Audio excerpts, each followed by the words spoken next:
حاتم یہ جانتا تھا کہ وہ وہاں سے حنین کو لے کر کیسے بھاگا تھا۔ بہت مشقت کے بعد بالآخر وہ اس گاڑی تک پہنچا تھا جس پر وہ لوگ وہاں آئے تھے۔ حاتم نے گاڑی کی پچھلی سیٹ کا دروازہ کھول کر حنین کو اس میں لٹایا۔ وہ اسے وہاں سے لے کر چلا جاتا مگر وہ ایسا نہیں کر سکا۔ نہ تو اسے ڈرائیونگ آتی تھی اور نہ ہی وہ نائل کو چھوڑ کر جا سکتا تھا۔ اب حاتم نے اپنی ہوڈی اور ماسک اتار کر گاڑی میں رکھا۔ حنین کو گاڑی میں چھوڑ کر حاتم نے گاڑی لاک کی۔ اب وہ وہاں سے آگے کی جانب بھاگا۔ نائل بھائی کہاں ہیں آپ؟ نائل کو پکارتے ہوئے وہ آگے بڑھا تھا۔ کافی آگے جا کر اس کے سر پر کسی نے پیچھے سے وار کیا۔ حاتم موقع پر بے ہوش ہو گیا۔ اسے جب ہوش آیا تو اس نے خود کو ایک کمرے میں پایا تھا۔ سر پر ہاتھ رکھ کر وہ کراہتا ہوا اٹھا۔ ایک نئی زندگی مبارک ہو ڈیوڈ۔ مردانہ آواز پر چونک کر اس نے بائیں سمت دیکھا۔ وہاں ایلکس کھڑا مسکرا رہا تھا۔ کون ہو تم؟ حاتم گھبرا کر بستر سے اچھلا تھا۔ ڈرو نہیں لڑکے، اب سے تم ہمارے ساتھ رہوگے۔ مجھے گھر جانا ہے، مجھے جانے دو۔ وہ اسے دھکا دے کر دروازے کی جانب لپکا تھا جب ایلکس نے اسے پکڑ کر فرش پر دھکا دیا۔ کہا تھا میں نے کہ تم اس کمرے کے قابل نہیں ہو، تم بالکل بھی نہیں ہو۔ اب وہ حاتم کو گھسیٹتے ہوئے اپنے ساتھ لے جا رہا تھا۔ آج سے تم یہاں رہوگے۔ ایلکس نے اسے ایک اندھیر اور خالی کمرے میں بند کر دیا۔ دروازہ کھولو، کون ہو تم لوگ؟ حاتم زور زور سے دروازہ پیٹ رہا تھا۔ مجھے جانے دو، میری بہن اور باپ لاپتہ ہے، میری ماں کی میت گھر پڑی ہے، مجھے چھوڑ دو۔ وہ چیخ چلا کر دروازہ پیٹ رہا تھا مگر اس کی سننے والا وہاں کوئی نہیں تھا۔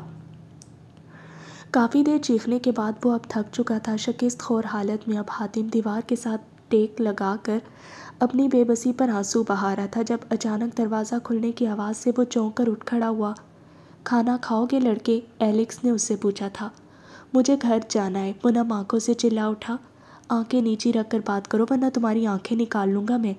اپنے دماغ میں ایک بات بہت اچھے سے بٹھا لو کہ تم نے اب ساری زندگی ہماری غلامی کرنی ہے تو تم مجھے صاحب یا سر کہہ کر بلاؤ گے ڈیوڈ۔ ایلکس نے خطا آمیز نگاہ اس پر ڈالی تھی۔ میں ڈیوڈ نہیں حاتم ہوں، اور جہاں تک بات ہے نظریں جھکا کر بات کرنے کی تو میری نظریں تو تمہارا باپ بھی نہیں جھکوا سکتا۔ وہ غم و غصے سے غرایا تھا۔ کیا بکواس کی ہے تم نے؟ ایلکس نے اس کے بال دبوچ کر اس کے منہ پر تھپڑوں کی برسات کی۔ آنکھیں نیچی کرو۔ نہیں کروں گا، وہ ضد پر اڑ گیا۔ تمہیں تو میں بتاتا ہوں۔ ایلکس نے اپنے ایک آدمی کو اشارہ کیا۔ وہ آدمی فوراً کیل اور ہتھوڑی لے کر وہاں آیا تھا۔ حاتم کو فرش پر دھکا دیتے ایلکس نے اس کا ہاتھ پکڑا۔ یہ تم کیا کر رہے ہو؟ ایلکس نے اس کا ہاتھ زمین پر رکھ کر اس میں کیل ٹھوکنا شروع کیا۔ چھوڑو مجھے۔ حاتم نے اپنے دوسرے ہاتھ سے اسے روکنے کی کوشش کی مگر ایلکس نے اس کے منہ پر 4 تماچے رسید کر کے اپنے آدمی کو اس کا ہاتھ پکڑنے کو کہا تھا۔ آج کے بعد تم مجھ سے نظریں جھکا کر بات کرو گے اور صاحب بھی بلاؤ گے۔ وہ جیسے جیسے کیل اس کے ہاتھ میں ٹھونکتا جا رہا تھا حاتم کی چیخیں ویسے ویسے بلند ہوتی جا رہی تھیں۔ اس نے زندگی میں پہلی بار اتنی تکلیف برداشت کی تھی۔ چھوڑو مجھے۔ وہ درد سے کراہتا مسلسل خود کو چھڑوانے کی کوشش کر رہا تھا۔ یہ کیل نظر آ رہے ہیں؟ یہ سب کے سب تمہارے ہاتھ سے آر پار ہوں گے اگر تم نے مجھ سے معافی نہ مانگی تو۔ میرے پیر پکڑو اور معافی مانگو مجھ سے۔ نہیں مانگوں گا۔ سرخ آنکھوں میں بے پناہ غصہ لیے وہ دھاڑا تھا۔ اس میں یہ ہمت کہاں سے آئی تھی یہ وہ بھی نہیں جانتا تھا۔ کیا کہا تم نے؟ ایلکس نے اسے بالوں سے پکڑ کر اس کا سر زور سے گھمایا تھا۔ اب وہ مسلسل اس کے سر کی پشت کو پیچھے دیوار پر مار رہا تھا۔ حاتم کے سر کے پچھلے حصے پر پہلے ہی چوٹ لگی تھی، اس لیے وہ زیادہ تکلیف برداشت نہیں کر سکا۔ اس کی آنکھوں کے آگے اندھیرا چھانے لگا اور پھر اس کی آنکھیں بند ہو گئیں۔ ایلکس اسے ٹھڈا مار کر کمرے سے باہر آیا تھا۔ نہیں مانگی نا اس نے معافی؟ بدر جو بہت دلچسپی سے سارے منظر کو دیکھ رہا تھا ایلکس کے باہر آتے ہی اس نے سوال پوچھا۔ نہیں، ایلکس نے نفی میں سر ہلایا۔ کہا تھا نا میں نے کہ مجھے اس کی آنکھوں میں کچھ دکھتا ہے۔ یہ ہارون کا بیٹا ضرور ہے مگر اس جیسا نہیں ہے۔ وہ تو مصیبت پڑنے پر ہمارے تلوے تک چاٹ لیتا ہے مگر یہ مختلف ہے، یہ نہیں جھکے گا۔ ذرا سی تراش خراش کی ضرورت ہے اور ایک دن یہ دنیا پہ حکومت کرے گا۔ بدر نے حاتم کے بے جان وجود کو گہری نگاہوں سے دیکھا تھا۔ ہارون کو اس کے آدمی نے بہت پہلے ہی خبر دے دی تھی کہ حاتم نے فلائٹ مس کی ہے۔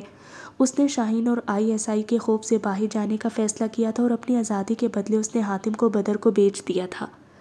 ہر گزرتے دن کے ساتھ اس پر ظلم کے پہاڑ توڑے جا رہے تھے۔ وہ دن بدن اسے مضبوط اور شفاف بنا رہے تھے، لیکن ایک چیز تھی جو درمیان میں رکاوٹ بن رہی تھی، وہ حاتم کا اسلام کی طرف رجوع تھا۔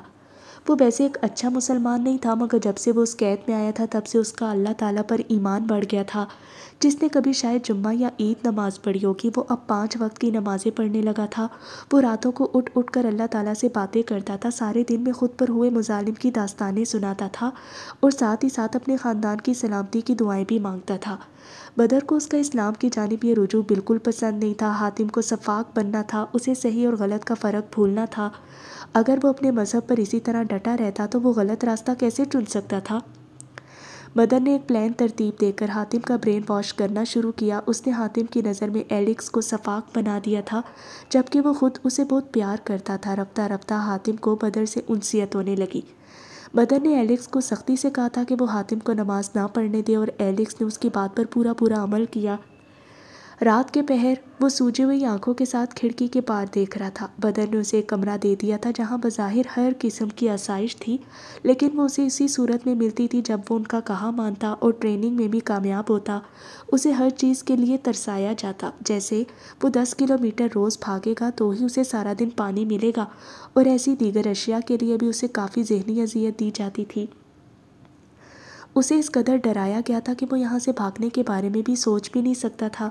ابھی بھی وہ بیٹھا اپنے خوشحال خاندان کے بارے میں سوچ رہا تھا جب اسے کھڑکی میں ہلچل محسوس ہوئی تھی۔ حاتم فوراً ڈر کر اٹھا۔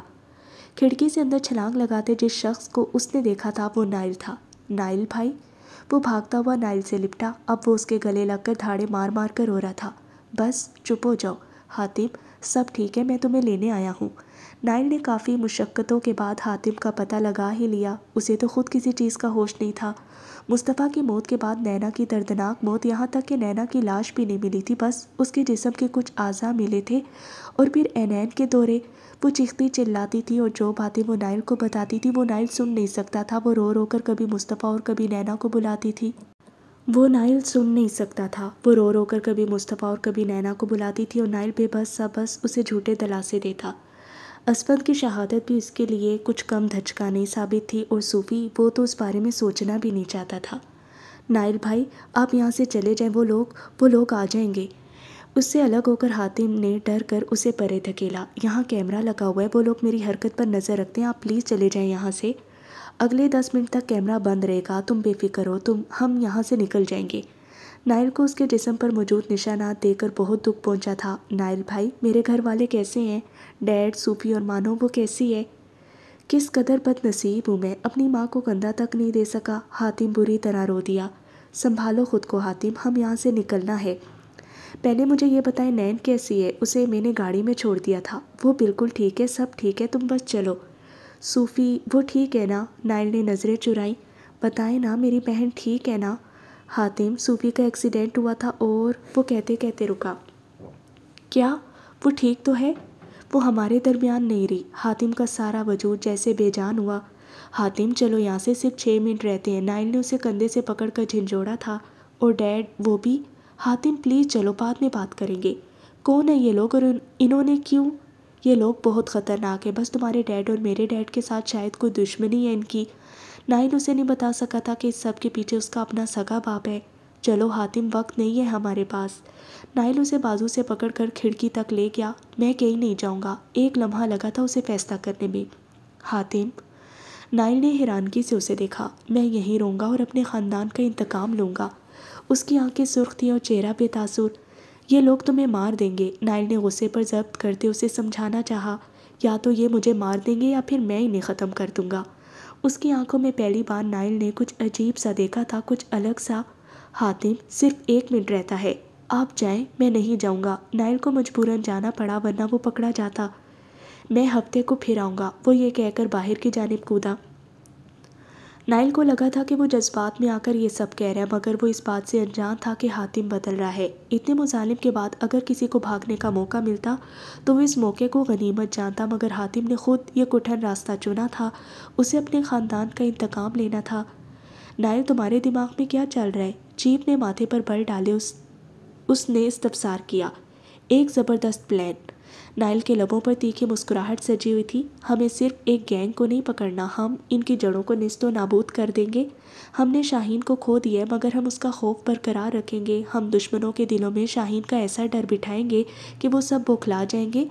مگر ہم تو شاہین کو کھو چکے ہیں، یہ بات آپ جانتے ہیں، میں جانتا ہوں، مگر دشمن نہیں جانتے۔ انہوں نے کبھی شاہین کو نہیں دیکھا۔ تم کرنا کیا چاہتی ہو؟ میں نے ISI چھوڑنے کا فیصلہ کر لیا ہے۔ کیا؟ چیف نے حیرانگی سے اسے دیکھا۔ میں چاہتا ہوں کہ آپ لوگ خود ہی مجھے ایجنسی سے نکال دیں۔ تم ایسا کیوں چاہتے ہو؟ مجھے ہارون کی موت پر یقین نہیں ہے، اور ویسے بھی آج نہیں تو کل یہ لوگ مجھ پر شک ضرور کریں گے۔ بہتر یہ ہے کہ آپ مجھے ریٹائرمنٹ دے دیں۔ چیف سوچ میں پڑے تھے۔ ہم شاہین کے خوف کو کیسے زندہ رکھیں گے؟ بہت آسان ہے۔ میرے 1-2 لوگ دشمنوں کے درمیان ہیں، اوپر کی خبریں وہ ہمیں لا کر دیں گے اور ہم ایسا دکھائیں گے کہ وہ سب شاہین کر رہا ہے۔ وہ سب تو ٹھیک ہے میجر، مگر ہمیں کوئی ایسا شخص چاہیے جو اندر تک رسائی حاصل کر سکے۔ ہمارے پاس ایسا شخص ہے۔ نائل کی آنکھوں میں چمک ابھری۔ کون؟ حاتم۔ کیا؟ وہ یہ سب نہیں کر سکتا۔ چیف کو نائل کی ذہنی حالت پر شک ہوا۔ کر سکتا ہے، میں نے اس کی آنکھوں میں انتقام کی آگ دیکھی ہے۔ وہ لوگ اسے بلیک مونسٹر بنائیں گے تو ہم اسے شاہین۔ Black monster? جی بدر ایسا چاہتا ہے۔ پھر تو یقیناً اس لڑکے میں کوئی خاص بات ہوگی، وہ متاثر ہوئے تھے۔ خاص نہیں بھی ہے تو بھی میں اسے خاص بنا دوں گا۔ آج کے بعد حاتم وہ سب کرے گا جو میں اسے کرنے کے لیے کہوں گا۔ نائل کرسی سے اٹھ کھڑا ہوا۔ یعنی دماغ تمہارا اور نام شاہین کا؟ چیف نے اچنبھے سے اسے دیکھا۔ کہہ سکتے ہیں۔ تم خود کیوں نہیں شاہین کا کردار ادا کرتے؟ تم بھی تو ان کے درمیان جا کر یہ کر سکتے ہو۔ میں یہ نہیں کر سکتا۔ مجھ پر وہ پھر بھی شک کریں گے، مگر حاتم پر کوئی شک نہیں کرے گا کیونکہ وہ ہارون کا بیٹا ہے، اور ویسے بھی مجھے ایک اور کردار ادا کرنا ہے۔ نائل نے میز پر پڑی گن اٹھائی۔ کون سا کردار؟ نائل افندی کا کردار، ایک سپاہی کا کردار۔ نائل تم ہوش میں تو ہو؟ چیف غصے سے اٹھ کھڑے ہوئے۔ اس سے پہلے کہ وہ لوگ مجھ تک پہنچے میں یہ افواہ ہر طرف پھیلا دوں گا کہ میں ایک سپاہی ہوں۔ آپ بے فکر رہیں چیف، اس سے ایجنسی کو کوئی نقصان نہیں پہنچے گا۔ تم آخر کرنا کیا چاہتے ہو؟ چیف کا دماغ بالکل معاف ہوا تھا۔ کھیلنا چاہتا ہوں۔ نائل کے لبوں پر پروفیشنل سی مسکراہٹ تھی۔ میں ان کے دماغوں میں شاہین کا خوف بٹھا دوں گا، لیکن شاہین تک پہنچنے سے پہلے انہیں نائل افندی کا سامنا کرنا پڑے گا۔ در حقیقت میں ایجنسی چھوڑ دوں گا، مگر ان کی نظر میں ایک سپاہی ہوں گا۔ اور تمہیں لگتا ہے جب انہیں علم ہوگا کہ تم ایک ایجنٹ ہو تو تمہیں زندہ چھوڑ دیں گے؟ میں پچھلے 1 سال سے ملک سے باہر مختلف گروہوں کے ساتھ تعلقات بڑھا رہا ہوں۔ بظاہر میں انہیں پاکستان کے اندر منشیات فروشی کا پرمٹ دیتا ہوں، مگر در حقیقت میں اپنے ملک کے ساتھ غداری نہیں کر سکتا۔ مجھے یقین ہے کہ وہ لوگ مجھ جیسا اہم شخص کھونا نہیں چاہیں گے اور ہر حال میں مجھے تحفظ دیں گے۔ وہ سانس لینے کو رکا تھا جبکہ چیف اب کافی حد تک مطمئن تھے۔ نائل نے کبھی انہیں شکایت کا کوئی موقع نہیں دیا تھا۔ وہ ایک ذہین شخص تھا۔ ایک اور بات، حاتم اس بات کو یقینی بنائے گا کہ میرے سپاہی ہونے کی بات صرف چند لوگوں تک ہی محدود رہے۔ بظاہر وہ لوگ مجھ پر نظر رکھیں گے کیونکہ ہم یہ افواہ بھی پھیلائیں گے کہ شاہین میرا دوست ہے اور صرف میں ہی جانتا ہوں کہ وہ کون ہے۔ کافی زیادہ دماغ ہے تمہارے پاس۔ نائل نے سر کو خم دے کر داد قبول کی۔ میں چاہتا ہوں کہ یہ بات صرف ہم تک ہی رہے۔ محسن 2 دن میں واپس آ جائے گا، اس کا کیس بس ختم ہونے والا ہے۔ میں چاہتا ہوں کہ اسے کچھ پتہ نہ چلے۔ چیف نے سمجھتے ہوئے اس بات میں سر ہلایا۔ میں صرف اس کیس تک آپ سے جڑا ہوں، ویسے میرا اب ایجنسی سے کوئی تعلق نہیں۔ یہ بات اس نے دل پر پتھر رکھ کر کہی تھی۔ اپنے خواب کو چھوڑنا اتنا آسان نہیں تھا، مگر وہ اپنے خواب کی وجہ سے اپنے ملک کو نقصان پہنچتے نہیں دیکھ سکتا تھا۔ تو تم سچ میں یہ جگہ چھوڑ کر نہیں جانا چاہتے؟ ہفتے کی رات 1 بجے وہ پھر حاتم سے ملنے آیا۔ نہیں، حالت دیکھی ہے تم نے اپنی؟ نائل کا اشارہ اس کے سوجے ہوئے منہ کی طرف تھا۔ اب عادت ہو رہی ہے۔ وہ تلخی سے ہنس دیا۔ حاتم تم میرے ساتھ چلو۔ تمہارا اس سب سے کوئی تعلق نہیں ہے۔ انہیں کیسے پکڑنا ہے یہ میرا مسئلہ ہے۔ تمہیں اتنی تکلیف اٹھانے کی کوئی ضرورت نہیں ہے۔ نائل نے اپنے پلان کو پسے پش ڈال کر صرف حاتم کے بارے میں سوچا تھا۔ نائل بھائی میں ٹھیک ہوں۔ جب تم ان کی بات مانتے ہو تو پھر یہ تمہیں کیوں مارتے ہیں؟ حاتم نے نگاہیں اپنے جوتوں پر جمائی تھی۔ حاتم میں کچھ پوچھ رہا ہوں۔ میں ٹریننگ ٹھیک سے نہیں کرتا اس لیے۔ حاتم نے ابھی جملہ مکمل ہی کیا تھا کہ نائل نے ایک زوردار مکہ اس کی کمر میں رسید کیا۔ وہ درد سے کرا اٹھا۔ پہلے یہ لوگ کیا کم مارتے ہیں؟ اس نے ایک شکایتی نگاہ نائل پر ڈالی تھی۔ تو پھر جھوٹ کیوں بولا؟ نائل تو پھر نائل تھا۔ حاتم اس سے جھوٹ بول ہی نہیں سکتا تھا۔ نماز نہیں پڑھنے دیتے۔ جب نماز پڑھنے کا کہتا ہوں تو مارتے ہیں۔ کیوں؟ یہ چاہتے ہیں کہ میں عیسائیت اپنا لوں۔ کیا؟ مگر کیوں؟ نائل کو یہ بات بہت عجیب لگی تھی۔ انہیں لگتا ہے کہ اگر میں اپنے دین پر قائم رہا تو میں بلیک مونسٹر نہیں بن سکتا۔ نائل سوچ میں پڑ گیا تھا۔ یہ جو کہہ رہے ہیں وہ کر لو۔ حاتم نے بے یقینی سے نائل کی جانب دیکھا۔ صرف دکھاوے کے لیے؟ نائل نے فوراً وضاحت پیش کی۔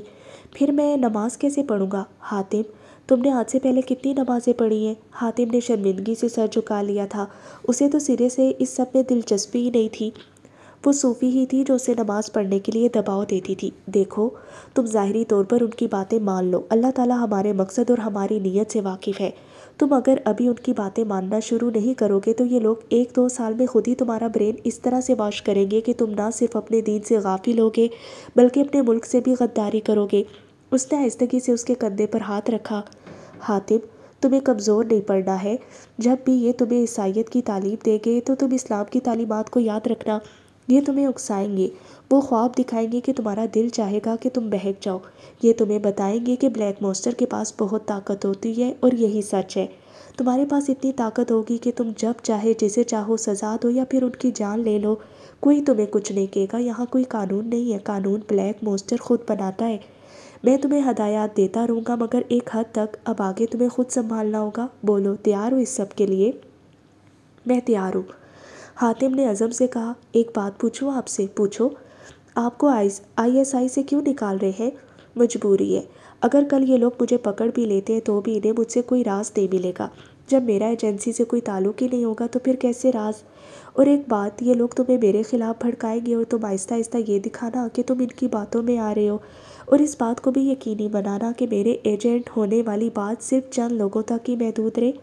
ایک آخری بات، تمہیں اس بات کو بھی یقینی بنانا ہوگا کہ میرا تعلق ایجنسی کے کسی حساس طبقے سے نہیں ہے۔ میں بس اوپر اوپر کے کام کرتا ہوں اور میں ہی شاہین تک پہنچنے کا واحد ذریعہ ہوں۔ نائل نے اس کا کندھا تھپ تھپا کر اسے حوصلہ دیا، جواباً وہ مدھم سا مسکرا دیا۔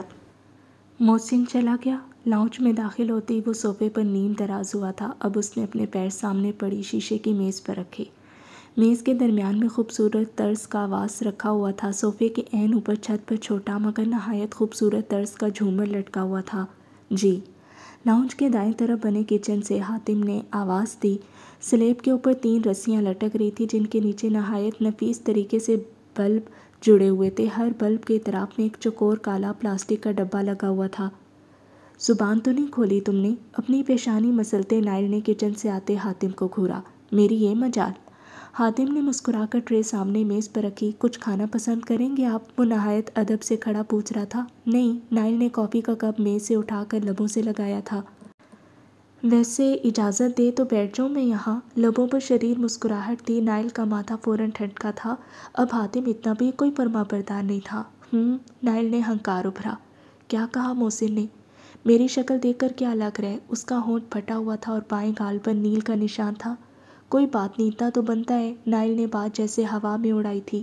جی جی بالکل، حاتم نے تو آج فرما برداری کے سارے ریکارڈ ہی توڑ ڈالے تھے۔ ویسے چیف بھی کمال ہے، ضرورت کیا تھی اس عقل کے اندھے کو سب بتانے کی؟ سڑک کے بیچوں بیچ کھڑے ہو کر مجھ سے ایجنسی کی باتیں کر رہا تھا، ڈفر کہیں کا۔ حاتم نے جوتوں پر نگاہیں جمائے بمشکل امٹتے کہکے کو ضبط کیا، جبکہ پردے کی اوٹ میں کھڑے محسن کا چہرہ تو بالکل لال بھبوکا ہو چکا تھا۔ خیر، شکر ہے یقین کر لیا اس نے میری بات پر۔ کیسے یقین نہ کرتے آپ، اتنی اچھا اداکاری جو کرتے ہیں؟ حاتم نے اسے سراہا تھا۔ اب ایسی بھی کوئی اداکاری نہیں کی میں نے، وہ تو سامنے والا بے وقوف تھا۔ حاتم کے دل میں لڈو پھوٹ رہے تھے۔ آج تو سارے گناہوں کا حساب ہونا تھا، آج نائل کے لیے مکافات کا دن تھا۔ کچھ دیر مزید بات چیت کرنے کے بعد وہ حاتم کو ضروری ہدایات دے کر اٹھ کھڑا ہوا، یہی کہ وہ ابھی یہی چھپا رہے اور محتاط رہے۔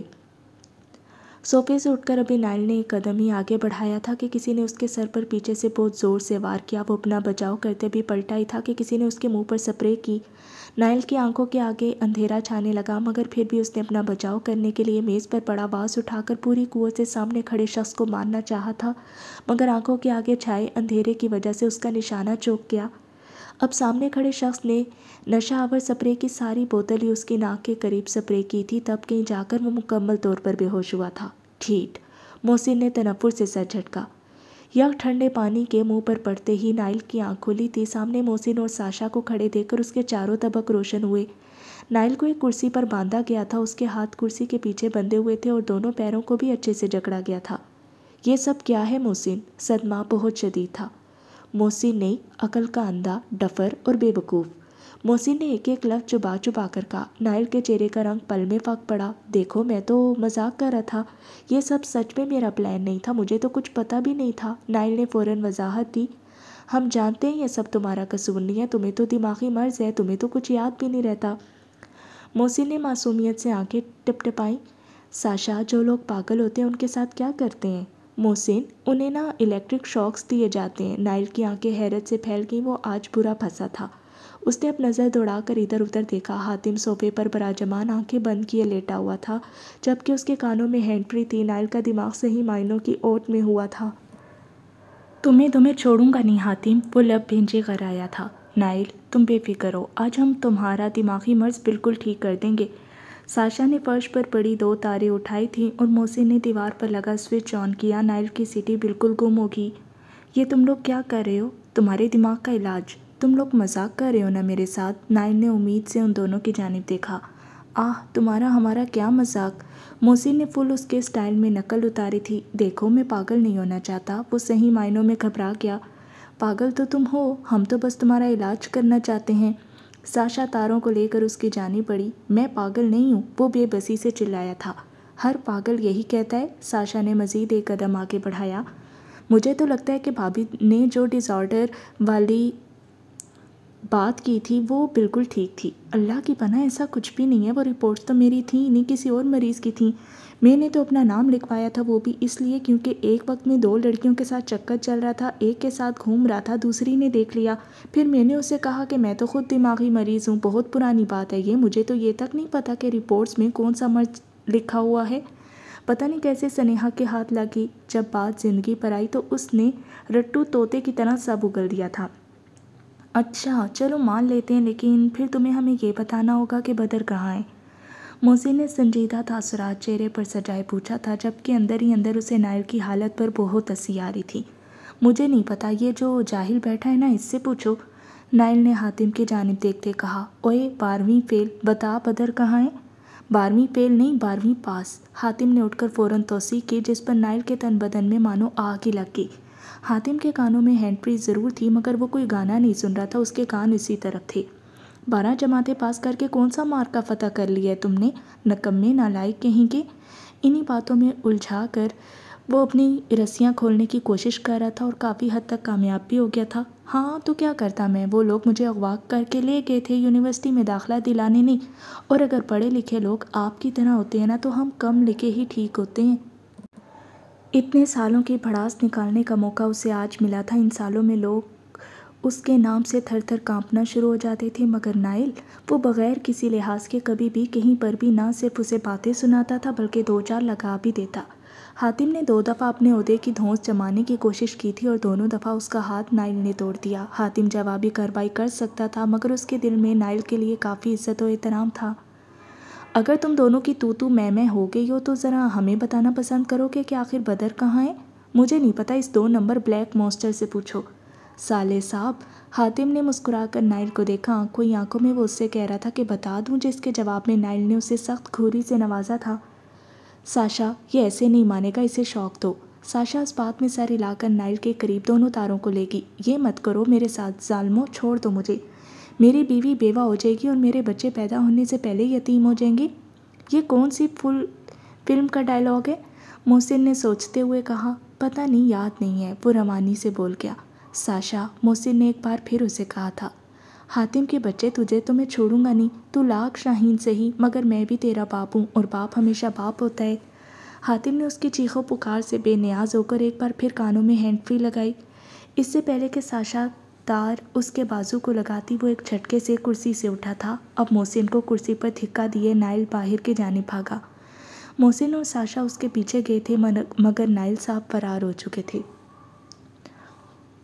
وہاں سے وہ سیدھا فارم ہاؤس آیا تھا۔ اپنے کمرے میں جاتے ساتھ ہی اس کا پارا آسمان تک گیا۔ بیڈ گراؤنڈ سے ٹیک لگا کر وہ لیٹی ہوئی تھی اور سامنے مختلف لوازمات سجے ہوئے تھے۔ آ گئے آپ؟ نائل کو دیکھ کر اس کے لبوں پر مسکراہٹ بکھری۔ نہیں، ابھی راستے میں ہوں۔ وہ جلا بھنا سا بستر پر بیٹھا تھا۔ وہاں وہ اتنی مشقتوں سے دشمن کے چنگل سے بھاگ کر آیا تھا اور یہاں اس کی بیوی مزے سے کھانے میں مصروف تھی۔ اچھا، مجھے لگا شاید آ گئے ہیں۔ سیب کا ایک ٹکڑا منہ میں ڈالتے سنیہا نے لاپرواہی سے کہا۔ نائل کی باتوں کا سٹریس لینا اب اس نے چھوڑ دیا تھا۔ اس کے شوہر نے تو کبھی سدھرنا نہیں تھا، کم از کم وہ تو خود کو بدل ہی سکتی تھی۔ سارا دن کھاتی رہتی ہو، ہاں ٹھیک ہے، مفت کا مال ہے، اڑاؤ۔ سارا غصہ اب سنیہا پر نکلنا تھا۔ مفت کے مال کا تو پھر اپنا ہی مزہ ہے، آپ کھائیں گے؟ اس نے پلیٹ نائل کی جانب بڑھائی۔ وہ مزید تب کیا، تمہیں نا میری کوئی پرواہ ہی نہیں ہے، نہایت بری بیوی ہو تم۔ منہ بنا کر نائل نے رخ پھیرا۔ آپ کے کپڑے میں نے پریس کروا دیے تھے، آپ چینج کر لیں۔ تمہیں آخر میری قدر کیوں نہیں ہے؟ وہ جانے انجانے میں اسے مزید تیش دلا رہی تھی۔ کسی سے جھگڑا ہوا ہے؟ سنیہا نے تکا لگایا۔ میں کیا تمہیں کوئی غنڈہ موالی دکھتا ہوں؟ اگر کوئی پریشانی ہے تو آپ مجھ سے شیئر کر سکتے ہیں۔ اس کی جھنجھلاہٹ دیکھ کر وہ بھی پریشان ہو گئی تھی۔ نہیں، تم کھاؤ۔ وہ غصے سے بستر سے اٹھا تھا۔ نائل، سب ٹھیک تو ہے؟ اس کی تشویش میں مزید اضافہ ہوا۔ تمہیں کیا فرق پڑتا ہے؟ نائل، دیکھیں اگر کچھ ہوا ہے تو پلیز مجھے بتا دیں، مجھے فکر ہو رہی ہے۔ ایک ہاتھ پیٹ پر رکھتے وہ سیدھی ہو کر بیٹھی جبکہ چہرے پر اضطراب کے سائے تھے۔ وہ کچھ سخت کہنے والا تھا مگر سنیہا کا پریشان چہرہ دیکھ کر وہ چپ ہو گیا تھا۔ کچھ نہیں ہوا۔ اب کی بار لہجہ نرم پڑا۔ نہیں نائل، کچھ تو ضرور ہوا ہے، آپ مجھے بتا نہیں رہے۔ سنیہا کی آواز رند گئی۔ یا جب میں کہہ رہا ہوں کہ کچھ نہیں ہوا تو کچھ نہیں ہوا۔ الماری سے کپڑے نکالتے اس نے اب بھی صبر سے جواب دیا۔ لیکن آپ جو ابھی میری باتوں کو سیریس مت دیا کرو، میں تو ہوں ہی پاگل بے وقوف، بس ایسی بکواس کرتا رہتا ہوں، تم سٹریس مت لو۔ لیکن آپ نے تو کہا۔ مجھے عادت ہے بلا وجہ پھونکنے کی، تم بس ریلیکس رہو۔ کپڑے لے کر وہ باتھ روم کی جانب بڑھا تھا۔ سنیہا تو اس کے الفاظ پر ہکا بکا رہ گئی، وہ اپنی ہی زبان سے خود کو ہی پتہ نہیں کیا کیا کہہ گیا تھا۔ کچھ دیر بعد وہ نکھرا سا باہر نکلا۔ سنیہا ابھی بھی اضطراب کی کیفیت میں وہیں بیٹھی ہوئی تھی۔ سنیہا سو جاؤ۔ ٹاول سے بال رگڑتے اس نے تنبیہ کی۔ مجھے نیند نہیں آ رہی۔ وہ منہ بسور گئی۔ تو پھر کھا لو کوئی 5-6 نیند کی گولیاں۔ سنیہا کی آنکھیں حیرت سے کھلی تھیں۔ آپ تو مجھے سیدھا اوپر پہنچانا چاہتے ہیں۔ 5-6 گولیوں سے کچھ نہیں ہوتا، مجھے ہوا ہے آج تک۔ نائل، 5-6 گولیوں سے انسانوں کو بہت کچھ ہوتا ہے۔ بال برش کرتے نائل کے ہاتھ رکے۔ تم مجھے جانور بول رہی ہو؟ اس نے سنیہا کو سخت گھوری سے نوازا تھا۔ استغفر اللہ، میں نے ایسا کب کہا؟ 5-6 گولیاں تو جانوروں پر بھی اثر کر جائیں گی۔ برش ڈریسنگ ٹیبل پر پٹکتے وہ بگڑے تیور لیے سنیہا کی جانب پڑا۔ میں نے تو کچھ کہا ہی نہیں۔ اس حالت میں تو وہ بھاگ بھی نہیں سکتی تھی۔ صرف 1 مہینہ، پھر اپنا حشر دیکھنا تم۔ اسے وارننگ دیتا وہ اس کے پاس ہی بیٹھا تھا۔ 1 مہینے بعد آپ کا کیا بنے گا؟ وہ ہنستی تھی۔ تم اپنی اور اپنے بچوں کی خیر مناؤ۔ سنیہا کا ملائم ہاتھ تھامتے وہ اس کے قریب لیٹا تھا۔ آپ نے نام سوچے ہیں؟ وہ بھی اپنا سر اس کے سینے پر رکھی۔ نہیں، تو پھر کب سوچیں گے؟ میں نے کہا تھا نا کہ یہ نام تم رکھنا۔ صرف کہا تھا، لیکن جتنا میں آپ کو سمجھی ہوں نا، مجھے پورا یقین ہے کہ آپ اپنے بچوں کو دیکھیں گے نا تو مجھے سائڈ پر کر کے ان کا نام بھی خود ہی رکھیں گے اور انہیں گود میں بھی سب سے پہلے خود ہی اٹھائیں گے۔ اس کی بات پر وہ ہنس دیا تھا۔ وہ اسے کچھ حد تک سمجھنے لگی تھی۔ اور وہ وقت کب آئے گا؟ نائل نے اپنے ہاتھ کی پشت سے اس کی گال سہلائی۔ بہت جلد۔ سنیہا نے گہری سانس لی۔ آپ ٹھیک تو ہیں نا؟ بالکل ٹھیک ہوں۔ اس کا سر تکیے پر رکھ کر نائل اس پر جھکا تھا۔ ویسے ایک بات کہوں تم سے؟ نائل کی آنکھوں میں شرارت تھی۔ جی؟ تم کیوٹ لگ رہی ہو۔ میں اس حالت میں آپ کو کیوٹ لگ رہی ہوں؟ سنیہا نے اسے آنکھیں دکھائی تھیں۔ وہ اپنی بات پر قائم تھا۔ نائل، مجھے بہت عجیب سا محسوس ہو رہا ہے۔ چہرے پر اداسی چھائی تھی۔ کیا مطلب؟ یہ احساس بہت الگ ہے۔ میں خوش بھی ہوں مگر مجھے ڈر بھی لگ رہا ہے۔ ڈر کیوں لگ رہا ہے؟ میں ہوں نا تمہارے ساتھ۔ نائل نے اس کی پیشانی پر بوسہ دیا تھا۔ سنیہا کے اندر ایک سکون سا اترا۔ آپ کہیں مجھے چھوڑ تو نہیں دیں گے نا؟ اس کی آنکھوں میں خوف تھا۔ اگر یہی سوال میں کروں تو؟ کبھی نہیں۔ اس کے استفسار پر سنیہا نے نفی میں سر ہلایا تھا۔ وعدہ؟ نائل نے اپنا ہاتھ اس کے آگے پھیلایا۔ وعدہ؟ سنیہا نے اس کے ہاتھ پر اپنا ہاتھ رکھا۔ ویسے تمہارا ڈائٹ پلان آج کل کچھ خراب نہیں ہو گیا؟ بہت کھانے لگی ہو تم۔ بس ایسا ہی ہے، کبھی اتنی بھوک لگتی ہے کہ دل کرتا ہے کہ سب کھا جاؤں، اور کبھی دل اتنا خراب ہوتا ہے کہ کچھ نہیں کھایا جاتا۔ تم نا کریلے کا جوس پیا کرو، یہ صحت کے لیے بہت اچھا ہے۔ سنیہا نے اسے شکایتی نگاہوں سے گھورا تھا۔ مانیہ بھی پیتی تھی، بلکہ انہیں تو کریونگ ہوتی تھی۔ ایک دفعہ رات میں 12 بجے انہوں نے مجھے اٹھا کر بنوایا تھا اور پورے 5 گلاس پیے تھے۔ سنیہا کا دل اچانک ہی خراب ہونے لگا۔ وہ انسان رومانٹک سے رومانٹک کا ماحول کا بھی بیڑا غرق کرنا بخوبی جانتا تھا۔ میں بالکل سچ کہہ رہا ہوں۔ تمہیں یقین نہیں ہے تو مانیہ سے کال کر کے پوچھ لو۔ سنیہا کی آنکھوں کی بے اعتباری نائل کو ناگوار گزری تھی۔ اس کی ضرورت نہیں ہے، مجھے آپ کی بات پر پورا یقین ہے۔ مانیہ آپ کی بہن ہے، لہٰذا اسے کچھ بھی پسند ہو سکتا ہے۔ میرا ہی دماغ خراب ہے جو میں تمہیں اتنے قیمتی مشورے دے رہا ہوں۔ وہ کروٹ بدل کر لیٹا تھا۔ پلیز دوبارہ مت دیجیے گا۔ سنیہا نے آنکھیں گھمائی تھی جبکہ نائل خاموشی رہا۔ اچھا سنیں نا۔ سنیہا نے اس کے کندھے پر ہاتھ رکھا۔ کیا ہے؟ اس کی جانب پلٹتے وہ اکھڑے لہجے میں گویا ہوا۔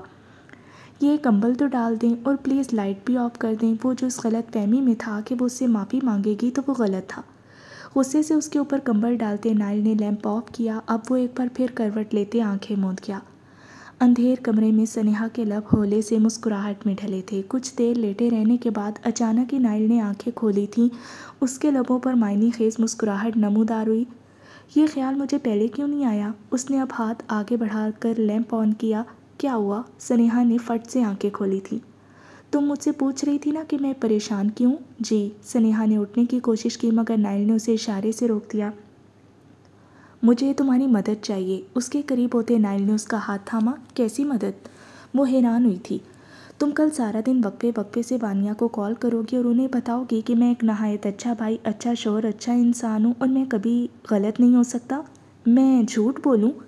سنیہا، میں اس وقت موڈ میں نہیں ہوں۔ تم مجھے بس اتنا بتاؤ، تم وانیا سے یہ کہو گی یا نہیں؟ نائل نے اپنی سنہری آنکھیں اس کے چہرے پر گاڑی تھیں۔ میں کہہ دوں گی مگر ایک تو یہ تمہارا مگر ہے نا، یہ مجھے بالکل نہیں پسند۔ اسے گھوری سے نوازتے وہ واپس اپنی جگہ پر آ کر لیٹا تھا۔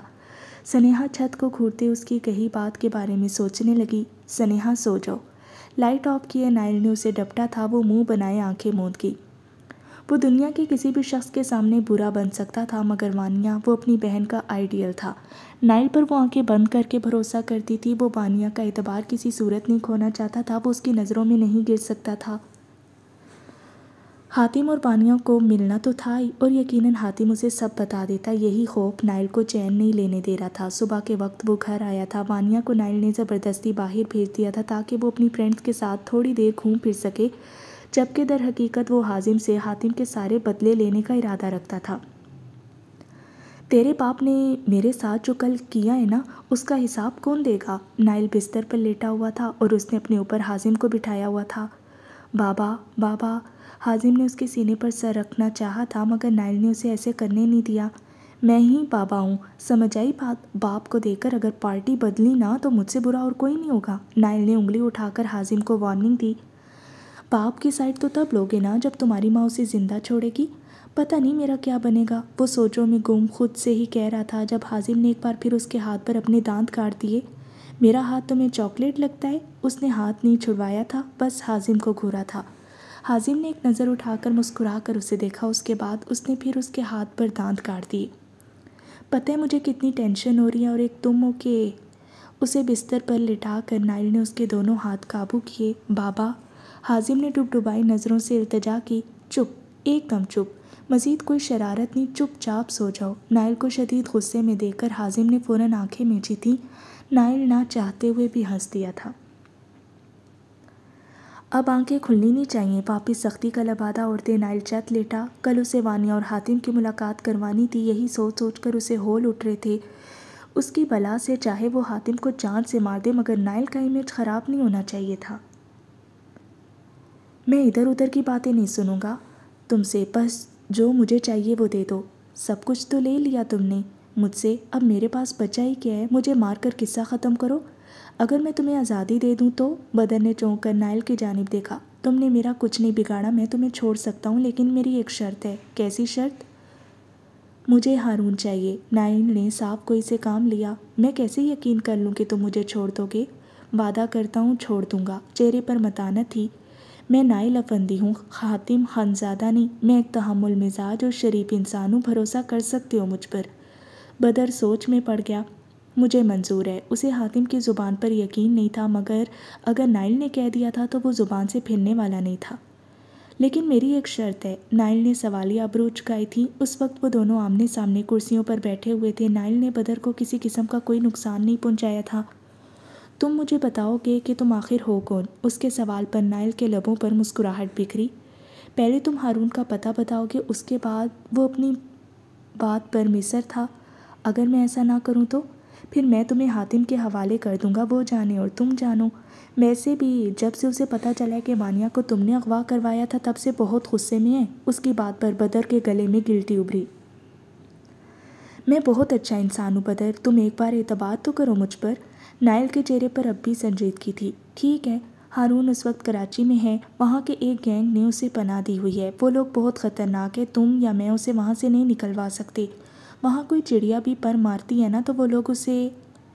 گینگ کا نام بتاؤ۔ بدر نے گہری سانس خارج کرتے اسے نام بتایا تھا۔ اس کے نام بتانے کی دیر تھی۔ نائل نے اپنا فون جیب سے باہر نکالا۔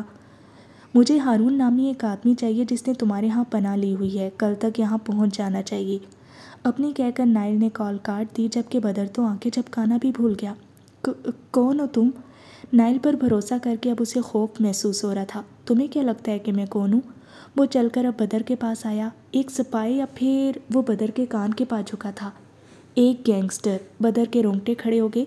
ایجنسی تو کئی سال پہلے چھوڑ دی میں نے، تو اب سوال اٹھتا ہے کہ اتنے سال میں نے کیا کیا؟ وہ اب بدر کے گرد چکر لگا رہا تھا۔ میں نے اپنی ایک ٹیم بنائی، ہر ملک میں جا کر گینگز کے ساتھ انوالو رہا، ان کے ساتھ کام کیا، اپنی ایک ساکھ بنائی، یہاں تک کہ اس سیاہ دنیا کا بے تاج بادشاہ بن گیا۔ وہ اپنی سرد آواز سے بدر کے کانوں میں سور پھونک رہا تھا۔ تم بھول گئے کہ جب تم نے میری عزت پر ہاتھ ڈالا تو میں نے تمہارے ساتھ کیا کیا؟ بدر کو اچھے سے یاد تھا کہ کیسے سنیہا کا اغوا کرنے پر نائل نے اسے برباد کر دیا تھا۔ تم مجھے نہیں سمجھ سکتے بدر، میں نائل افندی ہوں۔ جو مجھے جاننے کے لیے قدم آگے بڑھاتا ہے اس پر ہر قدم پر ایک نیا راز افشاں ہوتا ہے اور اس کی منزل بالآخر موت ہوتی ہے۔ اب جب تم مجھے ہارون کے بارے میں بتا ہی چکے ہو تو پھر… نائل نے بدر کو بالوں سے دبوچا تھا۔ تم نے وعدہ کیا تھا۔ تم نے یقین کر لیا۔ نائل کے چہرے پر افسردگی چھائی تھی۔ میری بہن اور بیوی کو اغوا کرنے کی سزا تم بھگتو گے۔ نائل نے اس کی کرسی کو ٹھٹا مار کر گرایا۔ نائل افندی کی دی ہوئی زندگی بہت بہت مبارک ہو۔ اس کے چہرے کو بوٹ سے مسلتے نائل نے سپاک لہجے میں کہا تھا۔ اب ہر روز تمہیں جہنم کا نظارہ کرواؤں گا، مگر تمہیں مرنے نہیں دوں گا۔ نائل کے بوٹ تلے بدر کو اپنی سانسیں رکتی محسوس ہوئی تھیں۔ جیسے ہی اسے لگا کہ اس کی روح پرواز کر جائے گی، نائل نے اپنا بوٹ ہٹا کر اسے زندگی بخشی تھی۔ بدر کو وہیں چھوڑے اب وہ باہر نکلا۔ فون پر کسی کو کال ملا کر اب اس نے فون کان سے لگایا تھا۔ وعدہ توڑنے کا کیا کفارہ ہوتا ہے؟ اپنے آفس کے کام ختم کر کے وہ بھی باہر ہی نکلا تھا کہ سامنے غنڈوں کی فوج دیکھ کر نائل ایک لمحے کے لیے بھونچکا رہ گیا۔ بدر کے حوالے سے چیف سے اس کی بات ابھی ہو گئی تھی اور سارا معاملہ حل بھی ہو گیا تھا، مگر ساشا اور محسن اس کی جان نہیں چھوڑ رہے تھے۔ چپ چاپ گاڑی میں چل کر بیٹھو، محسن نے لب بھینچے کہا۔ اوکے، ہاتھ کھڑے کرتے نائل نے گویا ہار مانی تھی۔ اب وہ چپ چاپ گاڑی کی جانب چل دیا۔ اس کے گاڑی میں بیٹھنے کی دیر تھی۔ محسن نے اس کے دونوں ہاتھوں کو اپنی گرفت میں لے کر ان پر ہتھکڑی لگائی۔ نائل نے کسی قسم کی کوئی مزاحمت نہیں کی تھی، لیکن وہ محسن کی عقل کو سراہے بنا نہیں رہ سکا، جسے لگ رہا تھا کہ ہتھکڑی کھولنا نائل کے لیے بہت مشکل کام ہے۔ اب تم دونوں انسانوں کی طرح سب کچھ شروع سے بتاؤ گے۔ حاتم اور نائل کو صوفے پر بٹھاتے محسن نے کمر پر دونوں ہاتھ رکھے استفسار کیا۔ حاتم کے چہرے پر ایک کے بجائے 4 جگہ نیل پڑا ہوا تھا۔ دائیں آنکھ سوجی ہوئی چیخ چیخ کر گواہی دے رہی تھی کہ اس پر دوبارہ تشدد کیا گیا ہے، اور یہ نائل کی مرہون منت تھا۔ نائل تو بھاگ گیا تھا، مگر حاتم تو انہی کے پاس تھا نا۔ اسفند کی موت کے بعد میں نے حاتم کو شاہین بنایا اور اس نے وہاں کے سارے راز ہمیں بتائے۔ ایجنسی میں چھوڑ چکا، بس اس کیس تک چیف سے جڑا ہوا تھا۔ سمپل۔ نائل نے 2 لائنوں میں کہانی کا جیسے اختتام کیا تھا۔ جلیبی کی طرح سیدھی کہانی ہے تمہاری، مجھے اس پر یقین نہیں ہے۔ محسن کی بے اعتباری بالکل بجا تھی۔ ایسا کیا کروں کہ تمہیں یقین آ جائے؟ حاتم اور نائل دونوں کے ہاتھوں میں ہتھکڑی تھی۔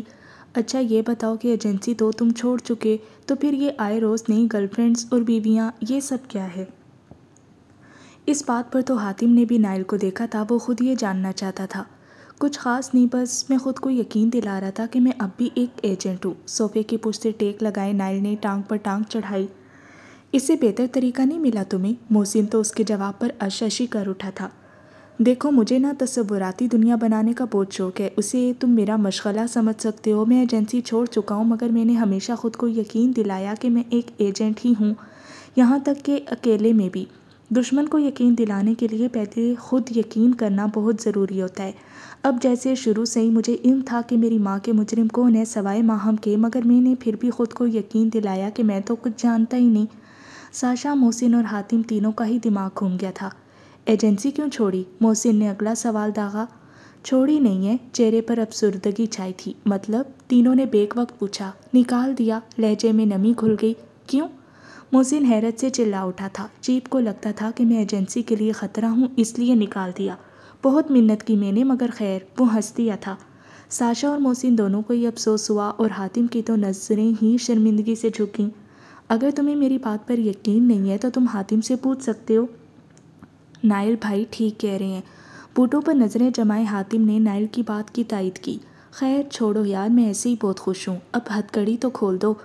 محسن نے آگے بڑھ کر نائل کی ہتھ کڑی کھولی تھی۔ اور میں؟ حاتم نے دہائی دی۔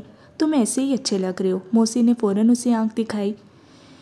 آپ لوگ میرے چھوٹے ہونے کا ناجائز فائدہ اٹھاتے ہیں۔ وہ منہ بسور گیا۔ بکواس بند کرو۔ محسن کا بس چلتا تو اسے جان سے ہی مار دیتا۔ صحیح ہے یار۔ حاتم نے غصے سے ہاتھ گھما کر ہتھ کڑی کھول دی تھی۔ اسے واپس پہنو۔ محسن نے اس کا کالر دبوچا۔ یہ سراسر زیادتی ہے، مجھے نہیں بننا کوئی شاہین واہین، میں بلیک مونسٹر ہی ٹھیک تھا، کم از کم عزت تو تھی میری۔ جو سلوک اس کے ساتھ ہو رہا تھا اسے برداشت کرنا نہایت مشکل تھا۔ اس بلیک مونسٹر کی عزت تو کل وانیہ کرے گی۔ محسن نے اس پر طنز کیا۔ اب ڈرائیں تو نہ، بلیک مونسٹر بیوی سے ڈرتا ہے؟ ساشا نے لب دبائے پوچھا۔ اس سے ڈرے میری نائل کے خونخوار تاثرات دے کر حاتم کی زبان کو بریک لگی۔ میری جوتی بھی ڈرتی ہے اس سے، تو پھر میں کیا چیز ہوں؟ بیان بدلنا اس وقت ضروری تھا۔ نائل نے اب نظریں اس پر سے ہٹا لی تھی۔ حاتم نے سکھ کا سانس لیا۔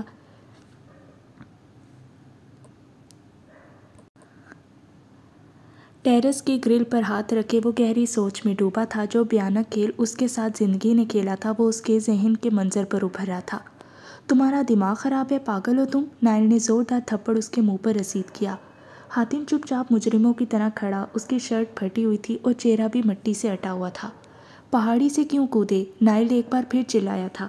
جینا نہیں چاہتا میں۔ اس کی آنکھوں میں شکست تھی۔ نائل نے اس کے پیٹ میں گھونسا مارا۔